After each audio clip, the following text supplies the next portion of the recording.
Olabisi Johnson has won the number 2 receiver spot. Oh, like I guess unofficially because they did post the unofficial depth chart. And he was the second one right after Thielen. But even before that, by most reports, he was like the big surprise of the training camp. And he's lining up with the ones and all that good stuff. And people were wondering, well, he drafted Jefferson to do that. Why is he not doing that?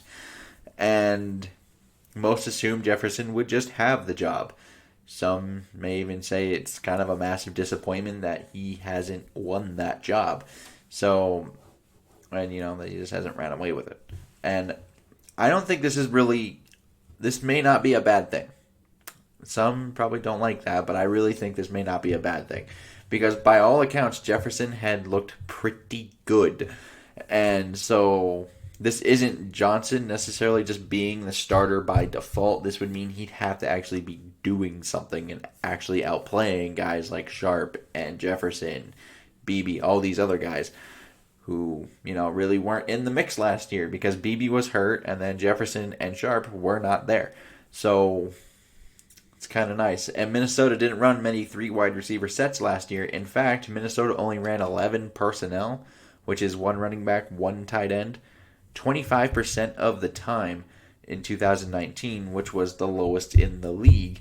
And they were running 21 personnel, 2 backs, 1 tight end, 21% of the time, and 12 personnel, 1 running back, 2 tight ends, 34% of the time. Both were second in the league. So Minnesota really wasn't looking to throw the ball too much, which really, that's what happens when you have a very top-heavy depth chart and you at receiver and you lose one of them in Thielen for like what felt like almost the entire year. So I think some will look at Jefferson and say, that him being the 3 is the issue because they could look at those percentages and say they never do this. But I don't think it's necessarily they never did it. I think it's they didn't have the personnel to do it.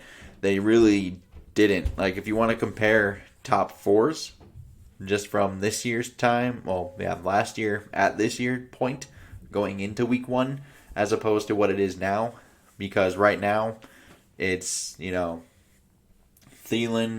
BC, and then Jefferson, and I forget which one it is, but it's basically Sharp and BB right there, which is 5 deep, which is a lot better than what we had last year. Because if I remember, the top 4 last year were Thielen, Diggs, and then you had Chad Beebe, and then Olabisi Johnson.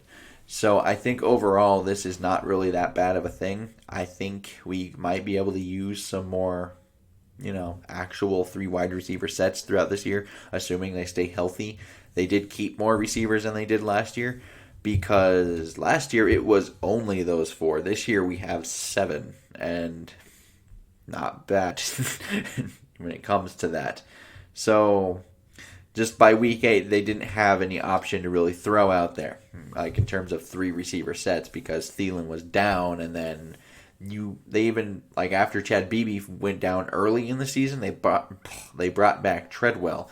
So at the point when Thielen went down last year, if you brought any 3 receiver sets onto the field, it would have been Diggs, Olabisi, and then Laquan Treadwell. How confident are you in that?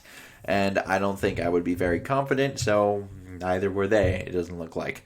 So I think we can legitimately open up the playbook now, which is kind of nice. And I'm really hoping that means we could actually look at this offense be a little bit more varied, just because the room, even though you do lose Diggs, the room as a whole is infinitely better. And I know that's going to be hard to persuade, but the depth got so much better, even as good as Diggs is and was for us. I don't know if we can necessarily replace his production with one player, but we actually have a better cast of supporting players. They just aren't big name players right now.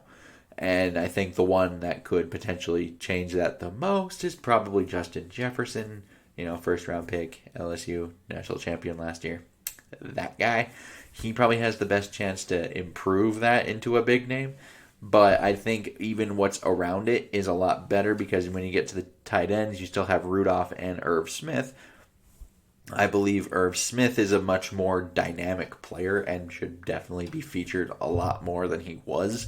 And I'm kind of looking to see that as well. But I'm really hoping that means the offense will just look more varied. We'll see maybe a little bit more modern twist on this because last year was a very basic introduction of this offense. It was a very simple iteration, if you will. It was the first year, and now we're heading into the second year with the guy whose playbook was basically being used by Stefanski is now calling all of the shots. So I would expect that we see some, things that we didn't see last year, and he is a more experienced play caller. He has 4 rings to his name. So I'm thinking we could maybe even look at some of these other guys that have come from this tree who are much younger than him, the Kyle Shanahans and the Sean McVays. I'm kind of interested to see if we start stealing from them a little bit more because those are the same kinds of offense. They come from his tree, basically, and we're not doing the stuff ourselves. What's up with that? I think that may change a little bit this year. I'm not sure how much of it will change. I'm not saying, Kubiak's going to become the next Kyle Shanahan or Sean McVay. No, I'm not saying he will be the next. But I wouldn't be surprised if we have a lot more misdirection motions and a lot of rockets going by. So I wouldn't be shocked by the usage of that some more. And remember, Jefferson looks to be the only key fixture on this offense that wasn't at least in Minnesota last year. I know Josh Klein is gone and there's some offensive line shifting, but last year Reef was your starting left tackle. Dakota Dozier was there. He's your now starting left guard. Bradbury was there. Elfline was your starting left guard. He's now your starting right guard. And obviously O'Neal. And then you have Cousins and all the running backs stayed. And then you lose Diggs. And then Jefferson is the only one that looks to be of any kind of real addition that wasn't there. Sharp may come in every once in a while, but even then, I don't think he's going to be a main threat in this offense right now. And the tight ends are obviously the same as well with Conklin, Rudolph, and Irv. So I think we could very well see a lot more variation in this offense. I'm kind of expecting it to look a little bit more 21st century than it does 1998 Denver Broncos. And I would like to know your guys' comments down below. Liking, subscribing. Super helpful. And until next time, I bid you all adieu.